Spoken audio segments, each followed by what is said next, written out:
नमस्कार, मैं हूं अंजना ओम कश्यप और ब्लैक एंड व्हाइट के स्पेशल एडिशन में आपका बहुत स्वागत है। कहते हैं कि नेतृत्व की असली परीक्षा फैसले लेने में नहीं बल्कि जिम्मेदारी स्वीकार करने के साहस में होती है। नीट पेपर लीक के खिलाफ कॉकरोच जनता पार्टी का जो आंदोलन 36 दिन पहले शुरू हुआ था, आज देखिए वो कहां पर है। केंद्रीय शिक्षा मंत्री धर्मेंद्र प्रधान के इस्तीफे के साथ वो आज खत्म हुआ। इस आंदोलन में सवाल सिर्फ ये नहीं था कि पेपर लीक कैसे हुआ और ये कब तक ऐसे ही चलता रहेगा। सवाल ये भी था कि जब लाखों युवाओं के भविष्य पर असर पड़ा तो क्या सरकार अपनी जिम्मेदारी स्वीकार करेगी। और आज जब धर्मेंद्र प्रधान ने इस्तीफा दिया तो ये सिर्फ एक मंत्री के पद छोड़ने की खबर नहीं थी, ये उस प्रक्रिया का नतीजा था जिसमें छात्रों का गुस्सा, सड़कों पर आंदोलन, सरकार के फैसले, जवाबदेही की मांग हुई, सब एक साथ दिखाई दिया। नीट पेपर लीक से शुरू हुई ये कहानी सिर्फ एक परीक्षा तक सीमित नहीं रही, एक भरोसे का संकट बन गया। नीट पेपर लीक, उसके बाद ओएसएम जो सीबीएसई की मार्किंग थी, क्योंकि भारत में ये परीक्षाएं सिर्फ एक पेपर नहीं होती, करोड़ों परिवारों के सपने जुड़े होते हैं। एक छात्र के लिए ये सिर्फ नंबर नहीं होता, सालों की मेहनत, दिन रात जागना, खाना पीना सब भूल जाना, ये उसके माता पिता की उम्मीद, उसके पूरे भविष्य का सवाल होता है। सरकार ने स्थिति संभालने के लिए कई कदम उठाए, जांच बिछाई गई, कानून सख्त किए गए, परीक्षा व्यवस्था बदलने की घोषणा हुई, अधिकारियों पर कार्रवाई हुई, लेकिन छात्रों का सवाल सिर्फ सुधार का नहीं था। सवाल था कि आखिर इस पूरी व्यवस्था की जिम्मेदारी कौन लेगा। और यहां वो समझिए कि यही वो बिंदु था जहां लोकतंत्र की ताकत दिखाई दी। आज जब जंतर मंतर पर प्रदर्शनकारी जश्न मना रहे थे तो उस तस्वीर में सिर्फ एक आंदोलन की जीत नहीं थी बल्कि लोकतंत्र की वो तस्वीर थी जहां सवाल उठते हैं, जवाब मांगे जाते हैं, व्यवस्था खुद को सुधारने की कोशिश करता है।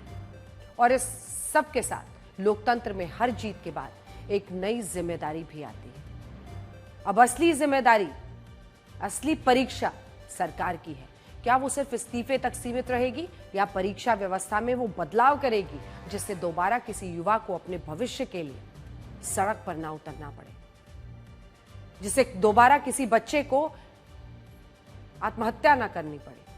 क्योंकि आज की कहानी सिर्फ धर्मेंद्र प्रधान के इस्तीफे की नहीं है, आज की कहानी है एक पीढ़ी की आवाज की। वो पीढ़ी जिसे कल तक सिर्फ सोशल मीडिया, ये तो रील्स बनाते हैं, ट्रेंड्स की पीढ़ी कहा जाता था, उसने आज दिखाया कि जब सवाल भविष्य का हो तो वह पीढ़ी बदलाव की सबसे बड़ी आवाज बन सकती है। आप कल्पना कीजिए, इस जेन जी पीढ़ी के लिए आज एक शब्द भी कहा जा रहा है और वो शब्द है जेन जीत। जेन जी नहीं, जेन जीत।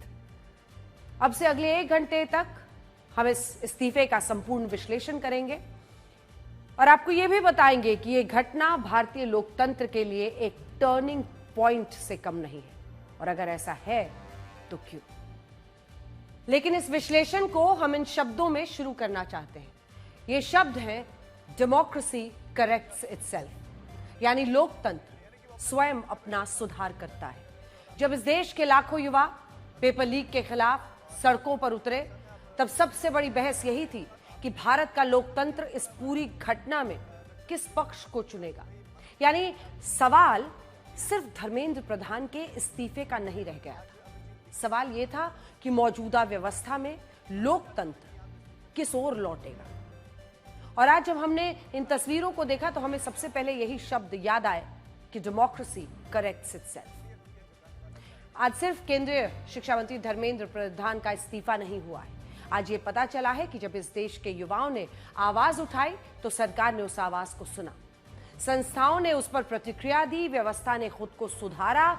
और यही किसी भी लोकतंत्र की सबसे बड़ी ताकत होती है जिसमें वो गलती होने पर खुद को सुधार सकता है। आज जब धर्मेंद्र प्रधान का इस्तीफा हुआ तो इसमें आंदोलन की गरिमा भी थी, सरकार की जिम्मेदारी थी, इसमें देश की लोकतांत्रिक व्यवस्था भी दिख रही थी। और सबसे बड़ी बात, ये इस्तीफा हमारे उन युवाओं की जीत को दिखा रहा था जो अपने भविष्य के लिए जवाबदेही मांग रहे थे। वो जवाबदेही जो गलतियों पर व्यवस्था को बदलती है और ये सुनिश्चित करती है कि इस देश के प्रत्येक युवा के साथ न्याय हो। देखिए, कंफर्म है, कंफर्म है।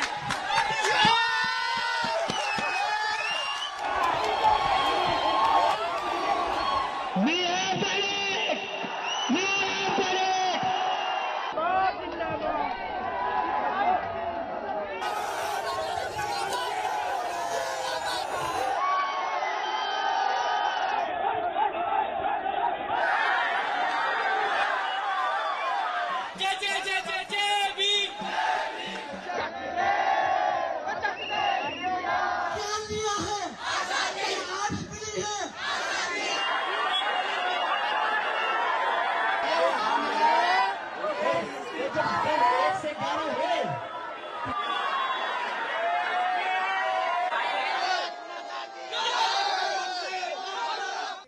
धर्मेंद्र प्रधान ने अपने इस्तीफे की घोषणा किसी राजनीतिक बयान या प्रेस कॉन्फ्रेंस में नहीं की। उन्होंने देश के युवाओं के नाम एक पत्र लिखा और इस पत्र में यह बताया कि आखिर उन्होंने इस्तीफा देने का फैसला क्यों किया।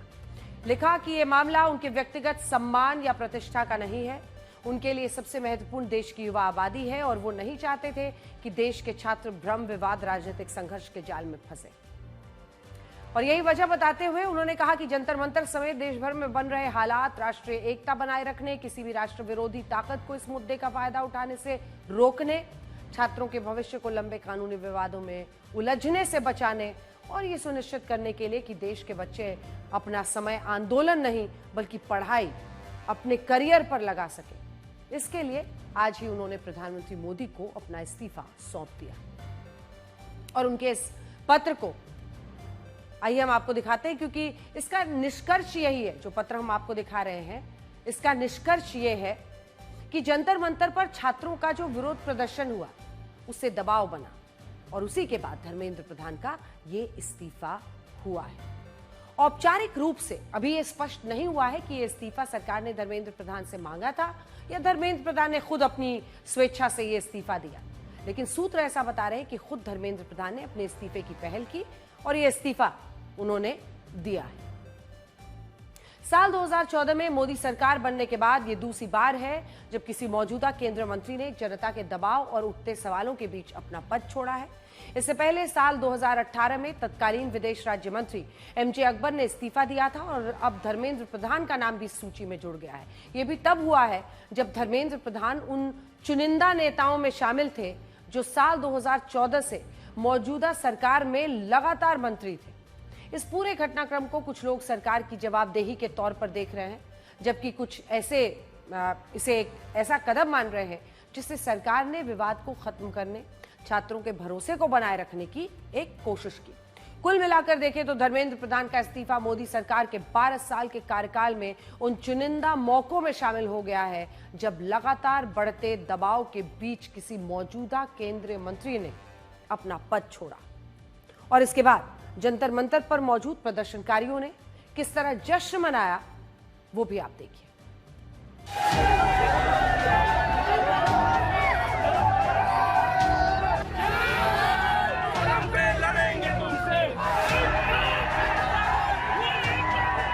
जैसे ही करीब 2:30 बजे के आसपास जैसे ही ये खबर यहाँ पर पहुंची, लोगों ने यकीन नहीं किया, क्योंकि आप देखिए नेट यहाँ पर फ्लो है और लोगों की संख्या देखिए दूर दूर तक आपको जहाँ पर भी आपकी नजर जाएगी लोग ही लोग यहाँ पर मौजूद हैं।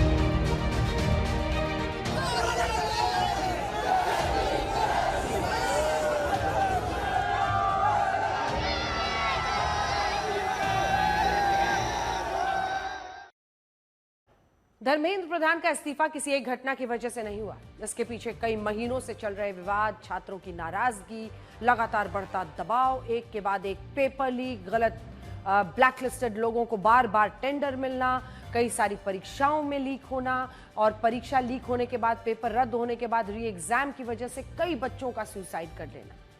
इसलिए आज इस इस्तीफे की पूरी टाइमलाइन को देखना होगा। ये कहानी शुरू हुई 3 मई। 3 मई को पहली बार नीट पेपर लीक का ये पूरा मामला सामने आया। मामला गंभीर हुआ तो सरकार ने परीक्षा रद्द करने का फैसला लिया। जांच सीबीआई को सौंप दी गई। दोबारा परीक्षा कराने की घोषणा कर दी गई। ये शिक्षा मंत्रालय के लिए बड़ा संकट था, क्योंकि इसमें लाखों छात्रों का भविष्य जुड़ा था। एक बार पेपर लीक और दूसरी बार भी हो जाता तो आप कल्पना कीजिए इस पेपर लीक पर युवाओं का गुस्सा शांत होता। उससे पहले 13 मई को सीबीएसई के डिजिटल मार्किंग सिस्टम पर नया विवाद खड़ा हो गया। OSM, on screen marking. कई छात्रों ने ओएसएम व्यवस्था को लेकर शिकायतें शुरू की। छात्रों का आरोप था कि स्कैन की गई कॉपियां साफ नहीं थी, कुछ पेज गायब थे, कहीं पर मार्क्स नहीं दिए थे, कहीं पर टिक मार्क लगा था फिर भी नंबर नहीं थे, कई उत्तर सही होने के बावजूद नंबर्स नहीं मिले थे और कुछ छात्रों की कॉपियों की जांच में गड़बड़ी का आरोप था। धीरे धीरे यह मामला भी बहुत बड़ा विवाद बन गया और कई महीने के आखिर में धर्मेंद्र प्रधान ने इसकी जिम्मेदारी भी अब जाकर ली है। उस वक्त धर्मेंद्र प्रधान ने पहली बार कहा कि नीट पेपर लीक जैसी घटना नहीं होनी चाहिए थी और सरकार इसे गंभीरता से ले रही है। ये बयान इसलिए भी आया क्योंकि उसी वक्त कॉकरोच जनता पार्टी नाम से एक आंदोलन तैयार हो गया था। ये पार्टी सुप्रीम कोर्ट के मुख्य न्यायाधीश जस्टिस सूर्यकांत के उस बयान के खिलाफ विरोध में बनाई गई जिसमें उन्होंने कॉकरोच शब्द का इस्तेमाल किया था, जिसमें दावा था कि उन्होंने सामाजिक कार्यकर्ता बनने वाले बेरोजगार युवाओं को कॉकरोच बताया था। हालांकि उन्होंने इससे इनकार किया है कि उन्होंने इस वजह से नहीं कहा था, लेकिन खैर ये कॉकरोच जनता पार्टी बन गई। अब अमेरिका में रहते हुए अभिजीत दीपके ने 16 मई को ये पार्टी बनाई। तब इसके कुछ ही दिनों में इंस्टाग्राम पर 20 मिलियन से ज्यादा उनके फॉलोअर्स हो गए। सोशल मीडिया पर उस वक्त पेपर लीक की चर्चा बढ़ी और विपक्ष ने भी इस मुद्दे को उठाया तो धर्मेंद्र प्रधान को यह कहना पड़ा कि वो इसकी जिम्मेदारी लेते हैं और इसे ठीक किया जाएगा। यही वो बयान था जिसे अभिजीत दीपके ने मुद्दा बनाया। उन्होंने कहा कि जब धर्मेंद्र प्रधान पेपर लीक की जिम्मेदारी ले रहे हैं तो इस्तीफा क्यों नहीं देते। अब इसी के बाद अभिजीत दीपके ने भारत लौटने का फैसला किया और यह कहा कि वो धर्मेंद्र प्रधान का इस्तीफा लेने के लिए आ रहे हैं। यहां तक अभिजीत दीपके और सोनम वांगचुक के बीच कोई संबंध नहीं था और यह भी तय नहीं था कि सोनम वांगचुक इस आंदोलन में अनशन पर बैठेंगे। इन सारे विवादों के बीच नीट की दोबारा परीक्षा हुई। 21 जून को यह परीक्षा करा दी गई। इस बार करीब 20 लाख से ज्यादा छात्रों ने परीक्षा दी, लेकिन विवाद पूरी तरह खत्म नहीं हुआ। 24 जून को धर्मेंद्र प्रधान ने फिर वहां कहा कि जो हुआ वो नहीं होना चाहिए था, वो खुद इसकी जिम्मेदारी लेते हैं। यहां से मामला और बढ़ा और कॉकरोच जनता पार्टी के संस्थापक अभिजीत दीपके ने कहा कि जब धर्मेंद्र प्रधान बार बार पेपर लीक की जिम्मेदारी ले रहे हैं, वो इस्तीफा क्यों नहीं हो रहा। यह इसलिए भी महत्वपूर्ण था क्योंकि जब दोबारा परीक्षा हुई तब उससे पहले नीट परीक्षा की तैयारी कर रहे कुछ छात्रों ने आत्महत्या कर ली। कल्पना कीजिए, जिन बच्चों ने सिर्फ इसलिए आत्महत्या कर ली क्योंकि इतनी मेहनत की थी, दिन रात एक करके एग्जाम दिया था, पेपर लीक की वजह से पेपर रद्द और अब फिर लग जाइए उसी तरह से पढ़ने में। व्यथा समझिए, कल्पना कीजिए कि किसी बच्चे ने इस वजह से अगर जान दे दी तो उस पर कैसा दबाव रहा होगा। अब सरकार भी जानती थी कि छात्रों की आत्महत्या युवाओं के गुस्से को बढ़ाएगी और इसलिए उसने 21 जून के री एग्जाम में पूरी ताकत झोंकी। हालांकि इससे गुस्सा कम नहीं हुआ। एग्जाम तो सफलता से हो गया, रिजल्ट भी निकल गए हैं, लेकिन गुस्सा शांत नहीं हुआ। धीरे धीरे यह मामला सिर्फ पेपर लीक तक सीमित नहीं रहा, बल्कि शिक्षा व्यवस्था में भरोसा, जवाबदेही का मुद्दा बन गया कि भाई इतने बच्चों की जान गई है तो जवाबदेह कौन। और 20 जून से जंतर मंतर पर कॉकरोच जनता पार्टी का आंदोलन शुरू हुआ, जिसमें शुरुआत में 500 लोग भी शामिल नहीं थे। लेकिन 28 जून को सोनम वांगचुक की इस आंदोलन में एंट्री हुई। वो सरकार की जवाबदेही के मुद्दे पर अनशन पर बैठ गए। जब इस अनशन को 2 हफ्ते से ज्यादा हो गए और सोशल मीडिया पर सोनम वांगचुक के वीडियो वायरल होने लगे, तब जंतर मंतर पर भीड़ इकट्ठा होनी शुरू हो गई। ये वही पल था जब कॉकरोच जनता पार्टी और सोनम वांगचुक ने 20 जुलाई को संसद चलो का आह्वान किया। देश भर के युवाओं से जंतर मंतर आने की अपील की। इस मार्च से 2 दिन पहले जब 18 जुलाई को दिल्ली पुलिस सोनम वांगचुक को जंतर मंतर से हटाकर सफदरजंग अस्पताल ले गई, तब युवा और नाराज हुए। हालात ऐसे बने कि जंतर मंतर भारत में ट्रेंड करने लगा। बड़ी संख्या में युवा 20 तारीख के संसद मार्च के लिए वहां पर इकट्ठा हो गए। 20 जुलाई को प्रदर्शनकारी छात्रों ने दिल्ली के जंतर मंतर से संसद मार्च निकाला और इस दौरान पुलिस और प्रदर्शनकारियों के बीच जबरदस्त टकराव हुआ। इससे यह आंदोलन बड़ा हो गया। आखिरकार आज धर्मेंद्र प्रधान को अपना यह इस्तीफा देना पड़ा। आप खुद देखिए कि जब अभिजीत दीपके को पहली बार फोन पर यह खबर मिली कि धर्मेंद्र प्रधान ने इस्तीफा दे दिया है, तब वो और मौजूद लोगों ने एक दूसरे को गले लगाया, इसका मंच से ऐलान किया। फिर देखिए, कंफर्म है, इससे आया कंफर्म है, कंफर्म है, कंफर्म है।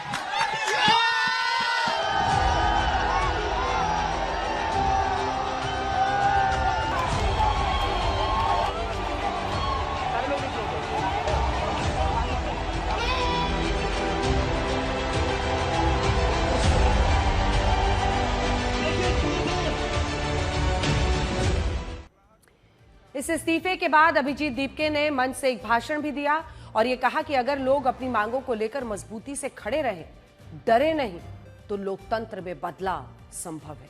उन्होंने कहा कि यह लोकतंत्र है। उन्होंने इस्तीफा दिया है। याद रखना, कॉकरोच से पंगा मत लेना। सुनिए। ये जो पुलिस वाले गुंडों ने हरकत करी थी 20 तारीख को, उसके ऊपर पुलिस वालों के ऊपर एक्शन तो होना ही चाहिए। डीसीपी संदीप लांबा, एसीपी अजय शर्मा, सचिन शर्मा, ये जो लाठियां चलाई है ना अपने अमित शाह और मोदी के नाम पर, अभी एक इस्तीफा हुआ है। याद रखना, कॉकरोच से पंगा नहीं लेना है। भाषण के दौरान अभिजीत दीपके भावुक होकर मंच पर घुटनों के बल बैठ गए। इसके बाद प्रदर्शनकारी एक दूसरे को गले लगाने लगे। वहां इसे इंसाफ का जश्न मनाया गया। इस दौरान अभिजीत दीपके ने यह भी कहा कि यह सिर्फ शुरुआत है और अभी पहला विकेट गिरा है, लड़ाई खत्म नहीं हुई है। सुनिए। ये पहला विकेट है, ये पहला विकेट है। यहां नहीं रुकेंगे, अब तो बस शुरुआत हुई है, अभी तो बस शुरुआत हुई है। मैं सभी उन स्टूडेंट्स को सैल्यूट करता हूं, सभी वॉलंटियर्स को सैल्यूट करता हूं जो पिछले 36 दिन से यहां पर 45 डिग्री की धूप में बैठे हुए थे।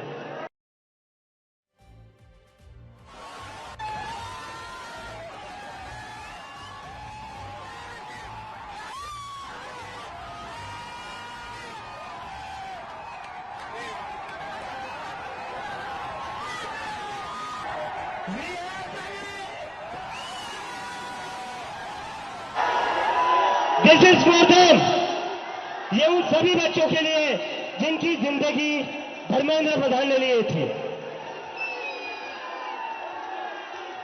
प्रदीप मेघवाल, ऋतिक मिश्रा, सिद्धार्थ हेगड़े, भाग्यश्री, अंशिका पांडे, उमेश माली, रेणु मीना, रिया कुमारी थापा, शिवानी यादव, अनु गिर्रा, काहन पटेल, आकांक्षा चतुर्वेदी, रीमा बेगम, मैथिली अशोक सोनवणे, अवंतिका मौर्य, जतिन कुमार, गोपिका, शेख सना, वेत्रियानंदम, ये वो बच्चे हैं जिनको आज न्याय मिला है।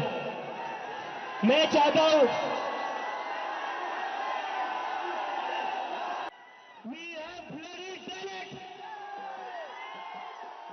क्या कहते थे ये, क्या कहते थे, इस सरकार में इस्तीफे नहीं होते। क्या कहते थे, इस सरकार में इस्तीफे नहीं होते। हम कहना चाहते, झुकती है दुनिया, झुकाने वाला चाहिए।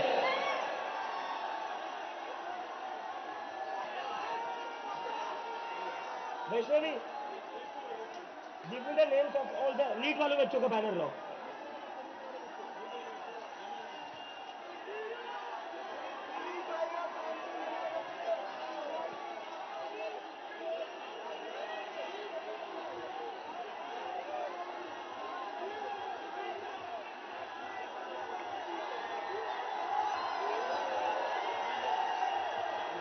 मौजूदा सरकार में शिक्षा मंत्री की कुर्सी कभी आसान नहीं रही। 2014 से अब तक 4 नेता इस मंत्रालय की जिम्मेदारी संभाल चुके हैं, लेकिन कोई भी एक बार में पूरा 5 साल का कार्यकाल शिक्षा मंत्री के रूप में पूरा नहीं कर पाया। सबसे पहले स्मृति ईरानी मई 2014 में शिक्षा मंत्री बनी। करीब 2 साल बाद जुलाई 2016 के कैबिनेट विस्तार में उन्हें इस मंत्रालय से हटाकर कपड़ा मंत्रालय की जिम्मेदारी दे दी गई। उनकी जगह प्रकाश जावड़ेकर ने शिक्षा मंत्रालय संभाला। लगभग 3 साल तक जिम्मेदारी निभाई, लेकिन साल 2019 में मोदी सरकार के दूसरे कार्यकाल में उन्हें दोबारा शिक्षा मंत्रालय नहीं मिला। इसके बाद रमेश पोखरियाल निशंक शिक्षा मंत्री बने, लेकिन जुलाई 2021 में स्वास्थ्य कारणों, खासकर कोविड के बाद आई परेशानियों के चलते उन्हें मंत्रिमंडल से इस्तीफा देना पड़ा। फिर धर्मेंद्र प्रधान ने 7 जुलाई 2021 को शिक्षा मंत्रालय की कमान संभाली और वो मोदी सरकार के सबसे लंबे समय तक शिक्षा मंत्री रहे। 1845 दिन तक शिक्षा मंत्रालय की जिम्मेदारी संभाली। लेकिन नीट पेपर लीक, छात्रों के आंदोलन और बढ़ते राजनीतिक दबाव के बीच आज उन्होंने भी इस्तीफा दे दिया। यहां एक संयोग ये भी है कि मौजूदा सरकार में शिक्षा मंत्रालय छोड़ने वाले तीनों मंत्रियों स्मृति ईरानी, रमेश पोखरियाल और धर्मेंद्र प्रधान को जुलाई महीने में ही इस मंत्रालय से विदाई मिली। यानी पिछले 12 सालों का इतिहास यही बताता है कि मोदी सरकार में शिक्षा मंत्री का पद सबसे चुनौतीपूर्ण मंत्रालयों में रहा है।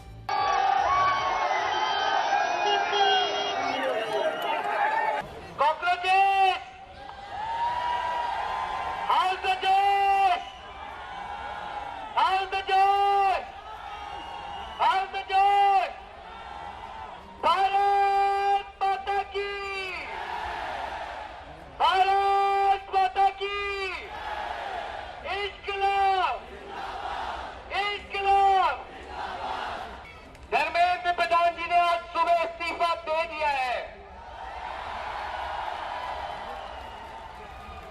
अभी अभी सरकार से मिलकर आ रहे हैं, अपनी बात रखकर आ रहे हैं और सरकार ने हमारी बाकी दोनों मांगे भी मान ली है।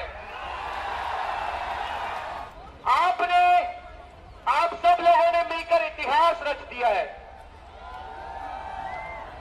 जो लोग कहते थे कि हमारे यहां कभी इस्तीफे नहीं होते,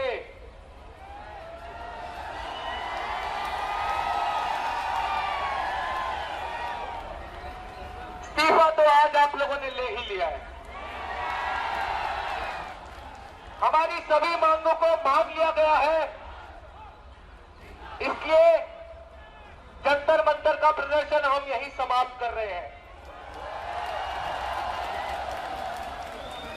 लेकिन जो वादा है आप लोगों से, बहुत जल्द फिर मुलाकात होगी। तो सभी लोग शांतिपूर्वक अपने घर लौटे, आराम करें, खुशी मनाएं और जरूर से उन परिवारों को याद करें जिन्होंने नीट का पेपर लीक होने के बाद अपने बच्चों को खोया।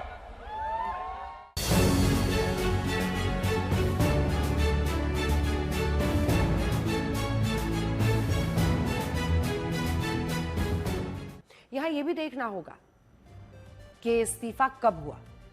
तब हुआ जब इससे पहले सरकार ने पेपर लीक के खिलाफ कड़े कदम है वो उठाने की कोशिश शुरू कर दी थी। 15 मई को 2026 को शिक्षा मंत्री ने ऐलान किया कि 2027 से नीट परीक्षा कंप्यूटर आधारित सीबीटी मोड में कराई जाएगी ताकि परीक्षा को ज्यादा सुरक्षित बनाया जा सके। इसके बाद 16 जून को नीट परीक्षा से पहले पेपर लीक अफवाहों को रोकने के लिए टेलीग्राम जैसे मैसेजिंग प्लेटफॉर्म्स पर कुछ समय के लिए प्रतिबंध लगाया गया और मैसेज एडिट करने की सुविधा भी बंद कर दी गई। बढ़ते दबाव के बीच 23 जुलाई को शिक्षा मंत्रालय में बड़े प्रशासनिक बदलाव हुए। शिक्षा सचिव विनीत जोशी को हटाया गया। इसी दौरान प्रधानमंत्री नरेंद्र मोदी ने पेपर लीक मामलों में दोषियों को जल्द सजा दिलाने के लिए फास्ट ट्रैक कोर्ट बनाने की घोषणा की। फिर इसके बाद अगले दिन 24 जुलाई को सरकार ने पेपर लीक रोकने वाले कानून में बदलाव को मंजूरी दी। नए प्रावधानों में ऐसे मामलों की सुनवाई 3 महीने के अंदर पूरी करने, दोषियों को 10 साल तक की सजा, 10 करोड़ रुपए जुर्माना का प्रावधान किया गया। और भी कदम उठाए गए। इसी दिन एनटीए में भी कार्रवाई हुई और परीक्षा व्यवस्था से जुड़े 47 कर्मचारियों को हटाया गया। साथ ही दिल्ली पुलिस ने परीक्षा से जुड़े अपराधों की जांच के लिए विशेष जांच दल यानी एसटीएफ बनाया। यानी सरकार ने विवाद को शांत करने के लिए कई स्तर पर कदम उठाए, कानून बदला, अधिकारियों पर कार्रवाई की, परीक्षा प्रक्रिया में सुधार की घोषणा और जांच तेज की। लेकिन छात्रों का मुख्य सवाल सिर्फ सुधारों तक नहीं था। वो चाहते थे जिम्मेदारी तय हो, जवाबदेही तय हो। आखिर अगर इतने बच्चों की जान गई है पेपर लीक की वजह से और री एग्जाम की वजह से, तो जवाबदेही कोई तो लेगा। और लगातार विरोध आंदोलन, बढ़ते राजनीतिक दबाव के बीच शिक्षा मंत्री धर्मेंद्र प्रधान का इस्तीफा हुआ और इस इस्तीफे के बाद सोनम वांगचुक ने भी इसे युवाओं की जीत बताया है। देखिए, जो कदम सरकार ने और धर्मेंद्र प्रधान जी ने लिया उसका स्वागत करता हूं, सम्मान करता हूं और सभी देशवासियों को बधाई देता हूं कि ये एक लोकतंत्र की जीत है जो आज हमने देखा और इसे ऐसा ही आगे भी हम सुरक्षित रखें लोकतंत्र को भारत में।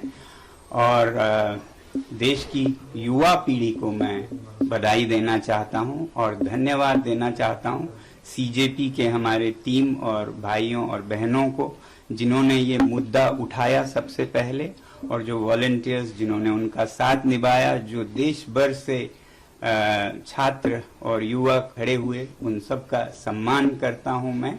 और सबसे बड़ी बात कि जिस तरह से उन्होंने शांति बनाए रखा जहां ये प्रदर्शन हो रहे थे। कुछ जगहों पे दुर्भाग्य है कि छुटपुट घटनाएं भी देखी।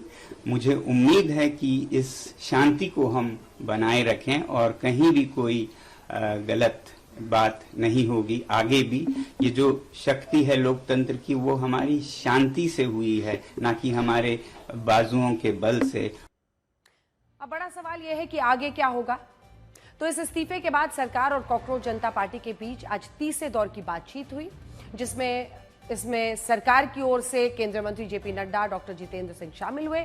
इस बैठक के बाद कॉकरोच जनता पार्टी के मुख्य प्रवक्ता सौरभ दास ने आंदोलन खत्म करने की घोषणा की। उन्होंने कहा कि संगठन अच्छे विश्वास के साथ आंदोलन वापस ले रहा है और उम्मीद करता है कि सरकार बातचीत में तय हुई बातों को तय सीमा, जो समय सीमा है, उसमें लागू करेगी। सुनिए। जो हम लोगों की दूसरी मांग थी कि सारे एफआईआर जो सारे प्रोटेस्टर्स के खिलाफ फाइल किए गए हैं अभी तक, सिर्फ दिल्ली में नहीं लेकिन सारे बीजेपी रूल्ड और बीजेपी एलाइड स्टेट्स में, वो एफआईआर विड्रॉ हो जाए। ये भी हमारी सेकंड मांग थी। सरकार ने वो मांग को भी मान लिया है। साथ साथ ये जो विड्रॉल है वो शॉर्टली हो जाएगा। जो एफआईआर फाइल हो चुके हैं, जितना हमें लास्ट इंफॉर्मेशन के मुताबिक 15 से 20 एफआईआर दिल्ली में फाइल हुए हैं, वो सारे एफआईआर की कॉपी सरकार ने अश्योर किया है कि शॉर्टली हमारे साथ शेयर करेंगे। ये इनकी डिमांड्स थी। मेरे ख्याल से इन्होंने जो डिमांड्स रखी थी उन सबको सरकार ने सहानुभूतिपूर्वक माना भी है और एक्सेप्ट भी किया है। मेरा निवेदन है कि आप सबसे कि हमारे जो आंदोलन करने वाले हैं वो अपने एजिटेशन को विड्रॉ करें और पीसफुली हम सब लोग आगे बढ़े। कॉकरोच जनता पार्टी के सपोर्टर्स और प्रोटेस्टर्स से अपील करते हैं कि वो पीसफुली विड्रॉ करें। हमारी जो भी मांगे थी वो मान ली गई हैं।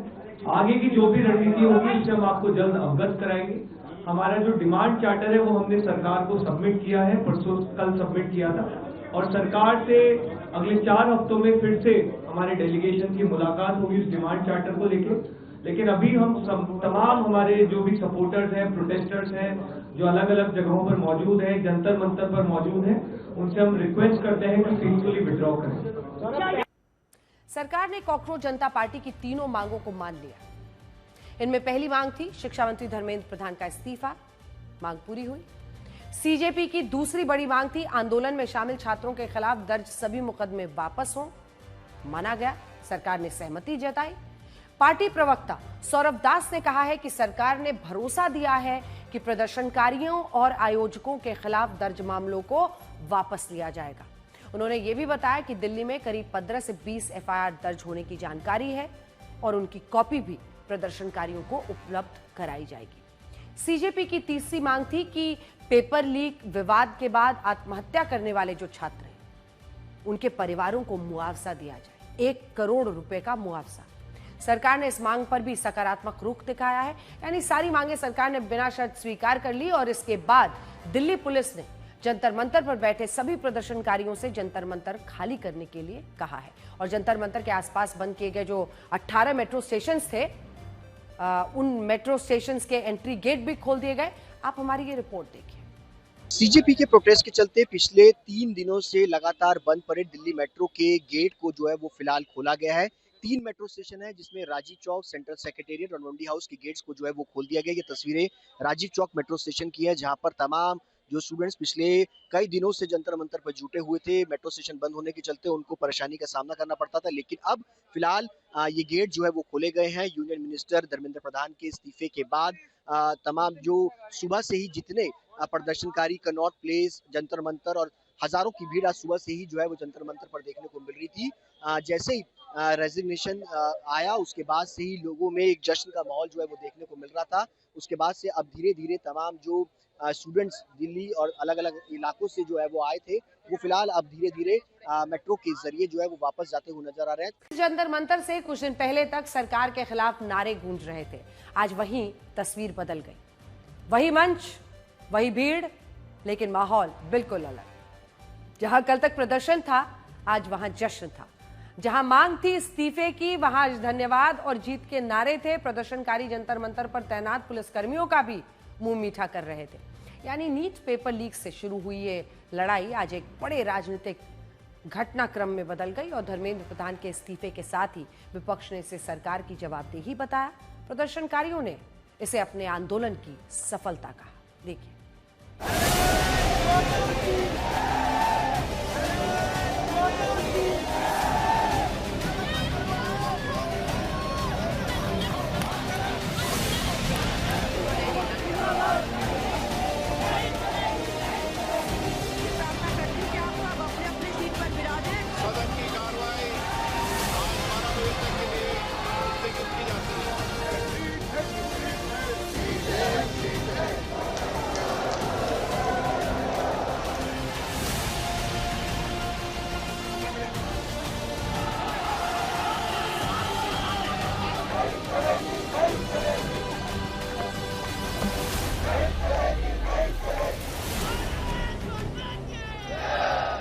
पिछले 12 साल के कार्यकाल में शायद पहली बार केंद्र सरकार खुद को युवाओं के गुस्से और विपक्ष के चक्रव्यूह में फंसा हुआ पा रही थी।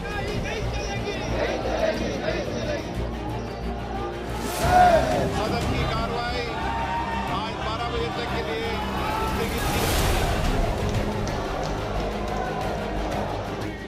नीट पेपर लीक मामले में बीजेपी सरकार एक साथ 2 मोर्चों पर लड़ने में नाकाम हो गई।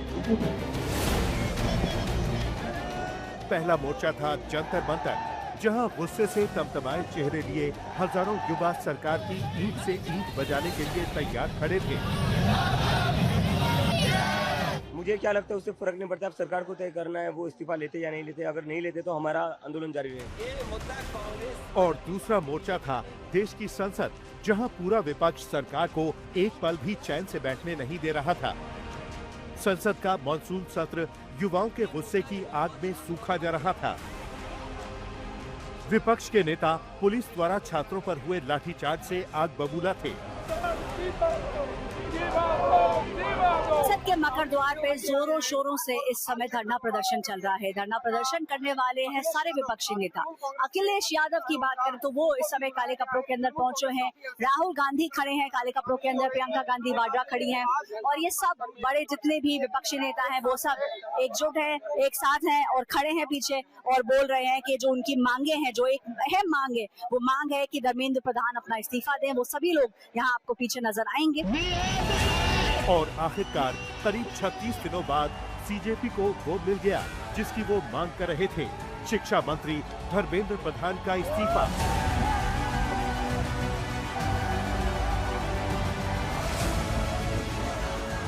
इस सफलता का जश्न सीजेपी ही नहीं बल्कि वो सभी विपक्षी नेता मना रहे हैं जिन्होंने छात्रों की मांगों को लेकर संसद को सिर पर उठाया हुआ था।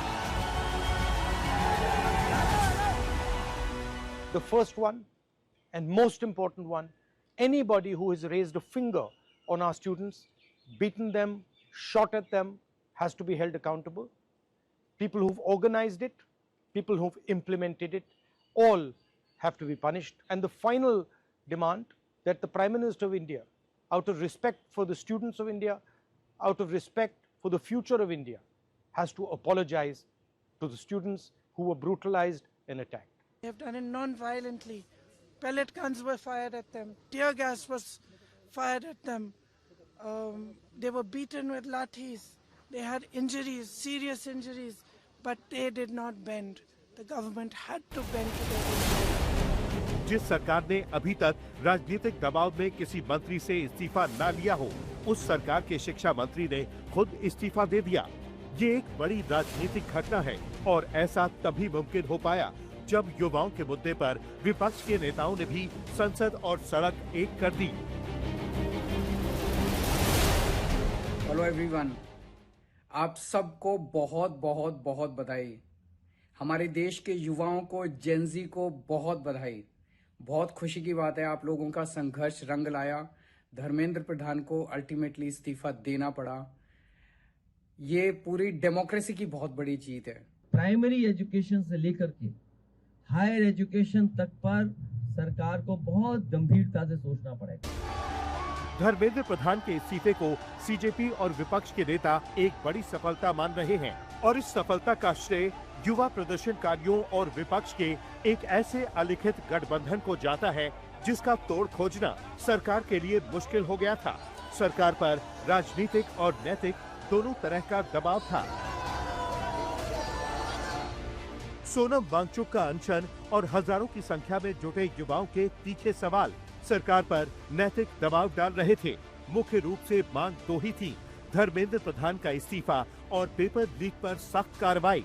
सरकार के लिए इन मांगों को पूरा करना एक चुनौती बन गया था।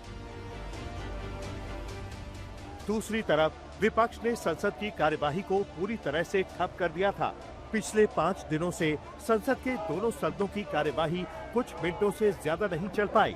विपक्ष की नारेबाजी सदन के अंदर ही नहीं बल्कि सदन के बाहर भी दिखी। जब तक मंत्री इस्तीफा नहीं देंगे तब तक सदन में हम लोग आवाज उठाते रहेंगे और जिन बच्चों की जान गई है उनके परिवारों की जो मांग है वो मांग मानी जाए। अपने मंत्री से रेजिग्नेशन लो। क्या है वो स्टेप्स? मारपीट हुई है। ये थोड़ी है कि कल रात को आप मार रहे हो, पीट रहे हो, सुबह आप ट्वीट कर रहे हो कि हमें बच्चों की बड़ी परवाह है, तो फिर पीट क्यों रहे हो उनको? संसद में सरकार को घेरने के बाद राहुल गांधी की अगुवाई में विपक्ष के नेताओं ने प्रधानमंत्री आवास के बाहर धरना शुरू कर दिया था। इस अति संवेदनशील इलाके में विपक्षी नेताओं का ऐसा जमघट लगा कि सुरक्षा एजेंसियों तक के होश उड़ गए।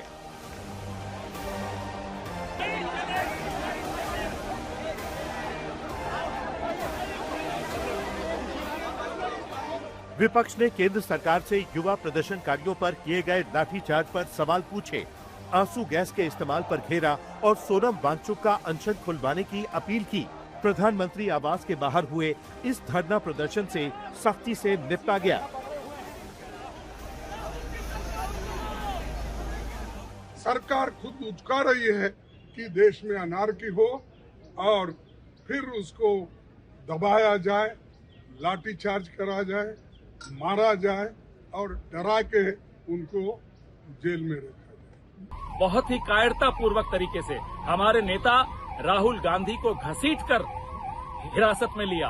हमारी नेता प्रियंका गांधी को बदतमीजी कर और घसीटकर बस में जबरदस्ती ठूसा और बदतमीजी से ले जा रहे हैं। बता भी नहीं रहे कि हमारे नेताओं को कहां ले जा रहे हैं। हम सब को गिरफ्तार करके ले जाया जा रहा है। विपक्ष और प्रदर्शनकारियों के नैतिक और राजनीतिक दबाव का ही असर था कि केंद्रीय मंत्री जेपी नड्डा और जितेंद्र सिंह ने सीजेपी के नेताओं के साथ बातचीत शुरू की और साथ ही साथ सोनम वांगचुक के अनशन को खत्म करवाने की कोशिशें शुरू हुई। दोनों ही मंत्रियों ने सोनम वांगचुक से अस्पताल में मुलाकात की और भरोसा दिलाया कि प्रदर्शनकारियों की मांगे मान ली जाएं। मैं सरकार से विनती करता हूं कि वो और ऐसे ताकत बल का प्रयोग न करें बच्चों पर, और दूसरी बात उन पर आरोप और एफआईआर जिससे कि उन्हें सताया जा सके जेल या पुलिस द्वारा, ये न करने की मुझे आश्वासन चाहिए। और वो आश्वासन अगर जल्द मिल जाए तो मैं आप सबके और जो नेतागण यहाँ पर आए उनकी बातों का इज्जत करते हुए अनशन आज ही तोड़ूंगा। धर्मेंद्र प्रधान के इस्तीफे को लेकर पहले खबरें आ रही थी कि वो इस्तीफा नहीं देंगे और न ही उनसे इस्तीफा देने के लिए कहा जाएगा। इन खबरों के बीच 23 जुलाई को अरविंद केजरीवाल ने एक ट्वीट किया जिसमें लिखा था कि दिल्ली पुलिस जंतर मंतर पर एक बड़ा ऑपरेशन करने जा रही है। इस खबर के बीच विपक्षी नेताओं ने सरकार के खिलाफ एक नया चक्रव्यूह रचा और राहुल गांधी शाम होते होते विपक्षी नेताओं के साथ सड़क पर उतर गए। वो इंडिया गेट तक मार्च करना चाहते थे, लेकिन सुरक्षा बलों ने उन्हें रोक दिया, जिसके बाद उन्होंने गांधी स्मृति पर जाकर प्रदर्शनकारियों के खिलाफ सरकार की नीति पर सवाल उठाए। 12 साल से तो अघोषित इमरजेंसी है। 12 साल से अभिव्यक्ति की आजादी खत्म हो गई, अधिकार खत्म कर दिए गए, लोकतांत्रिक मूल्यों को खत्म करने की कोई कमी नहीं रखी, संविधान मिटाने की व्यवस्था किया गया, सारी संस्थाओं को कैद किया गया। तो आप उठा करके देखिए क्या स्थिति है। तो जब आप पूरी की पूरी डेमोक्रेसी खत्म कर दोगे तो फिर रास्ता क्या बचता है। सरकार से छोटी सी मांग है कि आप शिक्षा मंत्री जो कि 120 जो कि रिकॉर्ड पे है पेपर लीक, उसके लिए जिम्मेवार हैं, उनका इस्तीफा लीजिए। उसके बाद संसद में बहस हो, चर्चा हो, जो कमियां हैं, खामियां हैं सरकार की तरफ से, उसमें सुधार हो। विपक्षी नेताओं के इस हंगामे के बीच दिल्ली पुलिस ने अरविंद केजरीवाल के उस ट्वीट को पूरी तरह से नकार दिया, जिसमें कहा गया था कि 23 जुलाई की रात जंतर मंतर पर पुलिस का बड़ा ऑपरेशन होने वाला है। माना गया कि कुछ होने वाला था जो विपक्ष के हंगामे के बीच टाल दिया गया।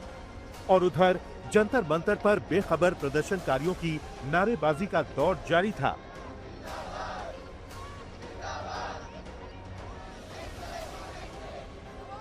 हालांकि इस दौरान खबर आई कि जेपी नड्डा और जितेंद्र सिंह की अपील पर सोनम वांगचुक ने अपना अनशन खत्म कर दिया है, क्योंकि सरकार ने उनकी मांगे मानने का आश्वासन दिया है। अभी थोड़ी देर पहले केंद्रीय मंत्री जेपी नड्डा साहब और जितेंद्र सिंह साहब यहां आए थे और लद्दाख के एपेक्स बॉडी के शीर्ष नेतागण भी यहां आए थे। और उससे पहले आप लोगों को मालूम है विभिन्न राजनीतिक दलों के लगभग 65 सांसदों ने आकर और हस्ताक्षर देकर हमसे अनशन तोड़ने के लिए कहा और वो संसद में इस मुद्दे पर नीट पेपर्स और परीक्षाओं की प्रणाली पर चर्चा करेंगे, ये आश्वासन दिया। और फिर देर रात प्रधानमंत्री नरेंद्र मोदी का एक सेल्फी वीडियो सामने आया, जिसमें उन्होंने देश के युवाओं को संबोधित करते हुए पेपर लीक पर सख्त कानून लाने की बात कही। फास्ट ट्रैक कोर्ट और कठोर सजा के प्रावधान के साथ का ये मुसद्दा कल कैबिनेट में चर्चा होगी। कैबिनेट के साथियों के सुझाव के बाद उसका अंतिम रूप दिया जाएगा। पीएम मोदी के इस वीडियो संबोधन के आने के बाद माना गया कि सब कुछ ठीक होने जा रहा है। अगले ही दिन कैबिनेट ने पेपर लीक पर संशोधन बिल लाने का ऐलान कर दिया, जिसमें फास्ट ट्रैक कोर्ट में सुनवाई और सख्त सजा का ऐलान किया गया। This is a complete eyewash. The fast track courts or a law, just imagine they are bringing a law after no discussion, no deliberation, nothing at all. What is going to be the credibility of the law? How is it going to change people's lives? हो ही नहीं सकता है। इसके बाद JP Nadda और जितेंद्र सिंह ने CJP के नेताओं के साथ दूसरे राउंड की बातचीत शुरू की, जिससे ये पता चला कि शिक्षा मंत्री के इस्तीफे के अलावा बाकी मांगों पर सरकार राजी है। लेकिन जंतर मंतर पर बैठे प्रदर्शनकारी धर्मेंद्र प्रधान के इस्तीफे पर अड़े रहे।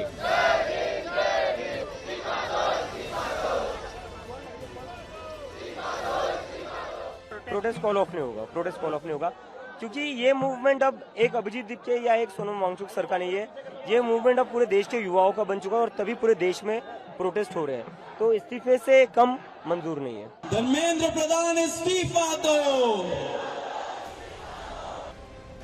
धर्मेंद्र प्रधान का इस्तीफा सरकार और प्रदर्शनकारियों के बीच बातचीत में फंसी वो गरारी थी, जिसके ठीक होने पर ही गाड़ी आगे बढ़ती और फिर 25 जुलाई दोपहर 2:18 पर शिक्षा मंत्री धर्मेंद्र प्रधान ने आखिरकार इस्तीफा दे ही दिया और इसी के साथ जश्न का एक नया दौर शुरू हो गया। ब्यूरो रिपोर्ट, आज तक। कभी कभी लोकतंत्र में एक आवाज सिर्फ आवाज नहीं रहती, वो एक सवाल बन जाती है। और जब सवाल लाखों युवाओं की उम्मीदों से जुड़ जाए तो उनकी गूंज सत्ता के गलियारों तक पहुंचती है। नीट पेपर लीक से शुरू हुई ये लड़ाई पहले जंतर मंतर के धरने तक पहुंची और आज इस कहानी का बड़ा मोड़ तब आया जब शिक्षा मंत्री धर्मेंद्र प्रधान ने इस्तीफा दिया। इस इस्तीफे के बाद आज जंतर मंतर पर जश्न था, नारे थे और इस दौरान एक नया शब्द सुनाई दिया, जेन जीत है। यानी जेन जी नहीं, जेन जीत है। यानी वो पीढ़ी जिसे अक्सर सिर्फ सोशल मीडिया और ट्रेंड्स के से जोड़कर देखा जाता था, उसने दिखाया कि असली मुद्दों पर खड़ा होना, उन पर सवाल पूछना, बदलाव की मांग करना उसकी पहचान है। आप हमारी ये स्पेशल रिपोर्ट देखिए।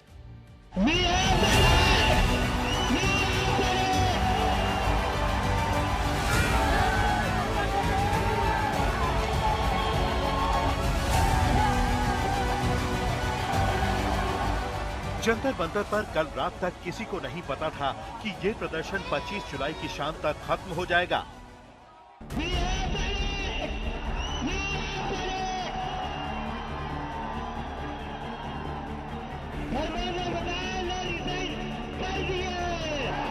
कल रात भी हजारों की संख्या में प्रदर्शनकारी मोर्चे पर मौजूद थे और उनके नेता आगे की रणनीति बनाने में जुटे थे, क्योंकि आज का दिन महत्वपूर्ण था। जेपी नड्डा और जितेंद्र सिंह के साथ सीजेपी नेताओं की बैठक होने वाली थी, जिसमें धर्मेंद्र प्रधान के इस्तीफे वाली मांग पर फाइनल बातचीत होनी थी और सीजेपी नेताओं का रुख प्रधान के इस्तीफे पर अटका हुआ था। And I am very sure अगर हम ऐसे ही पीसफुली प्रोटेस्ट करेंगे तो धर्मेंद्र प्रधान का इस्तीफा जरूर होगा। सीजेपी के प्रदर्शनकारियों ने ऐलान किया था कि अगर 72 घंटों के अंदर शिक्षा मंत्री धर्मेंद्र प्रधान ने इस्तीफा नहीं दिया तो 20 जुलाई की तरह ही एक बार फिर संसद तक मार्च होगा। सरकार ने इस मांग पर शनिवार दोपहर तक का समय मांगा था। सरकार पर इस आंदोलन को खत्म करने का दबाव बढ़ता जा रहा था, क्योंकि अगर दोबारा संसद मार्च होता और उसमें पुलिस की सख्त कार्रवाई होती तो हालात बद से बदतर हो सकते थे। हालात को काबू में रखने के लिए कल रात से ही जंतर मंतर पर सुरक्षा व्यवस्था को पहले से और ज्यादा मजबूत कर दिया गया था। आज सुबह सुबह ही सीजेपी के संस्थापक अभिजीत लिटके ने प्रदर्शनकारियों को बताया कि उन्हें टाइफाइड हो गया है, लेकिन इसके साथ साथ ये ऐलान भी किया कि प्रदर्शन जारी रहेगा और धर्मेंद्र प्रधान के इस्तीफे तक ये खत्म नहीं होगा। जैसे कि आप सबको पता था, पिछले कुछ दिनों से मेरी तबीयत खराब थी, तो ब्लड रिपोर्ट्स आ गए and I have been diagnosed with typhoid और ट्रीटमेंट चल रहा है मेरा। रोज सुबह और शाम को आईवीज लग रहे हैं। But I really want to thank all the cockroaches जो पूरे देश भर में पीसफुली प्रोटेस्ट कर रहे हैं और इस मूवमेंट को इतना सक्सेसफुल बना दिया है आप लोगों ने। A big thank you to all and congratulations to you all for making this movement such a big success. And I am very sure अगर हम ऐसे ही पीसफुली प्रोटेस्ट करेंगे तो धर्मेंद्र प्रधान का इस्तीफा जरूर होगा। माना जा रहा था कि आज दोपहर 3:30 बजे सीजेपी नेताओं के साथ जो बैठक होनी है उसमें कुछ बड़ा ऐलान हो सकता है, लेकिन इस बैठक से पहले ही बड़ी खबर आ गई। धर्मेंद्र प्रधान ने अपना इस्तीफा प्रधानमंत्री नरेंद्र मोदी को भेज दिया और एक्स पर एक पत्र लिखकर इस्तीफे पर अपनी बात रखी। उन्होंने कहा कि वो किसी भी छात्र के साथ अन्याय नहीं होने देना चाहते। आरोप लगाया कि छात्रों को गुमराह किया जा रहा है और वो पिछले 10 दिनों के घटनाक्रम को देखकर व्यथित हैं। उनका मानना है कि जंतर मंतर पर जो कुछ हो रहा है उसका फायदा राष्ट्र विरोधी ताकतें उठा सकती हैं। अपने पत्र में धर्मेंद्र प्रधान ने बहुत कुछ कहा, लेकिन सच यही है कि प्रदर्शनकारियों को उनकी इन बातों से नहीं बल्कि उनके इस्तीफे से मतलब था। जैसे ही ये खबर सामने आई, जंतर मंतर पर महोत्सव शुरू हो गया। प्रदर्शनकारी खुशी से झूम उठे।